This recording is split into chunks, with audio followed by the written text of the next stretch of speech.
Hello दोस्तों। प्लेटो एक आदर्शवादी विचारक था जिसका जन्म 428 ईसा पूर्व में एथेंस में हुआ था। और ये सुकरात के शिष्य थे। सुकरात को तत्कालीन एथेंस के लोकतांत्रिक सरकार ने मृत्युदंड दे दिया था, जिसकी वजह से इनके जीवन में बहुत ही चेंज आ गया और ये पॉलिटिकल साइंटिस्ट बन गए। इनकी प्रमुख किताबें Republic, Meno, the Symposium, the Laws और सोफिस्ट, ये इनकी मुख्य किताबें हैं। बाकी इन्होंने काफ़ी किताबों की रचना की। इनके मुख्य सिद्धांत न्याय का सिद्धांत है, आदर्श राज्य, शिक्षा सिद्धांत और प्लेटो का साम्यवाद। ये इनकी मेन थ्योरी हैं। इसमें से न्याय का सिद्धांत इनका सबसे प्रमुख सिद्धांत है और ये न्याय की स्थापना के लिए ही आदर्श राज्य की कल्पना करते हैं। आदर्श राज्य में ये दार्शनिक राजा की कल्पना करते हैं और दार्शनिक राजा के लिए शिक्षा की व्यवस्था करते हैं ताकि वो दार्शनिक कैसे बन पाएगा, और फिर दार्शनिक राजा भ्रष्ट ना हो उसके लिए साम्यवाद की व्यवस्था देते हैं। अब ये एक एक करके इनके सिद्धांत को देखते हैं कि न्याय का सिद्धांत, इनके न्याय पे क्या विचार हैं। तो न्याय के मामले में प्लेटो का कहना है कि जो अपने कर्तव्यों का पालन करना और दूसरों के कर्तव्यों में हस्तक्षेप ना करना, यही न्याय है। और अगला इनका सिद्धांत है आदर्श राज्य।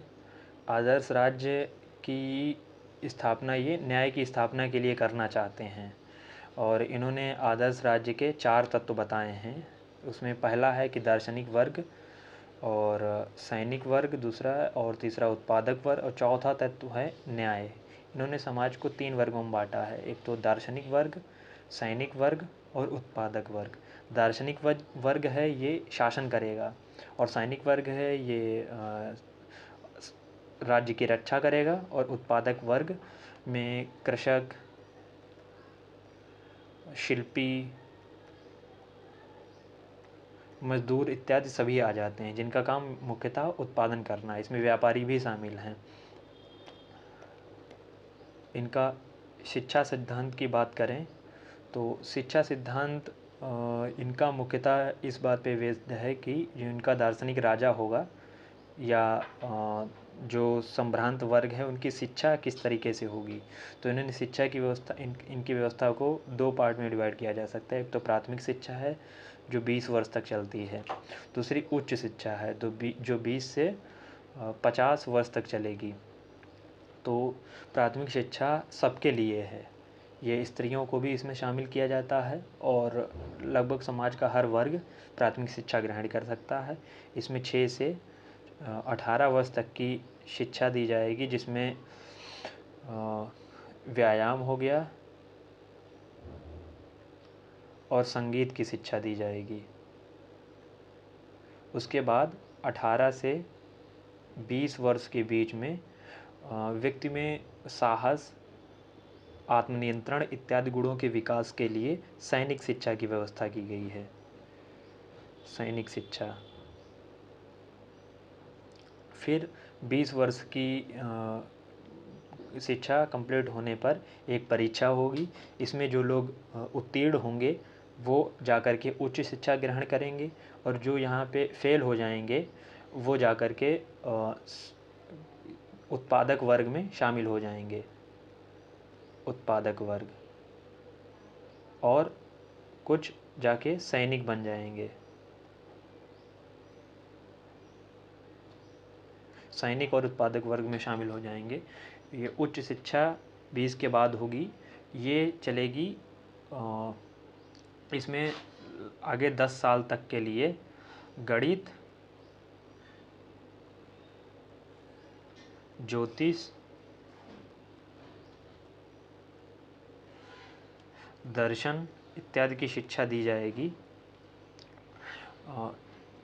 और उसके बाद 30 वर्ष की अवस्था में फिर से एक परीक्षा होगी। इसमें जो उत्तीर्ण होंगे वो आगे शिक्षा को कंटिन्यू करेंगे, जो अनुत्तीर्ण हो जाएंगे वो जाकर के समाज में साधारण अधिकारी बनेंगे। साधारण अधिकारी बनेंगे। और जो इसके बाद में इनको 35 वर्ष तक के लिए फिर से इन्हीं विषयों की, इसमें तर्क शास्त्र और जुड़ जाएगा, इन्हीं विषयों की विशेष शिक्षा दी जाएगी। फिर 35 वर्ष की आयु में इनकी शिक्षा एकदम कंप्लीट हो जाएगी, लेकिन ये भी लगभग इनका ज्ञान अधूरा ही रहेगा। इनको जा कर के 15 वर्ष तक समाज में प्रैक्टिकली ऑब्जर्व करना पड़ेगा। उसके बाद में ये 50 वर्ष की आयु में ये शिक्षा पूर्ण हो जाएगी।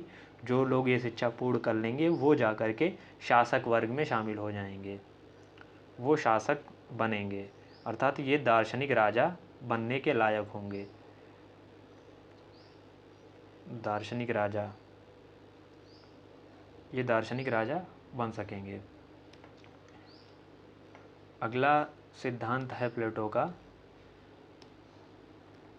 साम्यवाद का सिद्धांत। प्लेटो ने साम्यवाद की व्यवस्था सिर्फ अभिभावक वर्ग के लिए की है,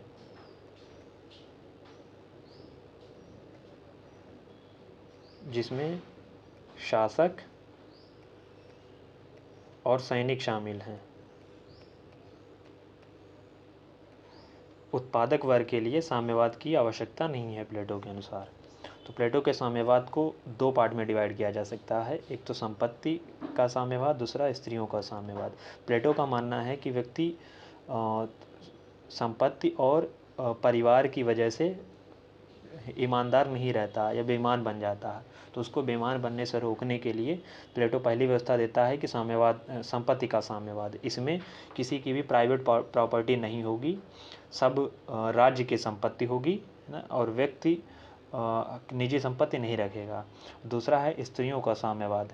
इसमें स्त्रियों का साम्यवाद, या इसको कह सकते हैं कि परिवार का साम्यवाद, इसमें किसी भी व्यक्ति का निजी परिवार भी नहीं होगा, उसमें सभी एक साथ में रहेंगे और किसी को नहीं पता होगा कि कौन किसका बच्चा किसका है या कौन सी स्त्री किसकी है, और उनका मतलब प्राइवेट उनका परिवार भी नहीं होगा। तो इससे क्या होगा, किसी को पता ही नहीं होगा, किसी कोई संपत्ति इकट्ठा ही नहीं करना चाहेगा, तो भ्रष्ट होने से बचा जाएगा, कोई भ्रष्ट नहीं होगा।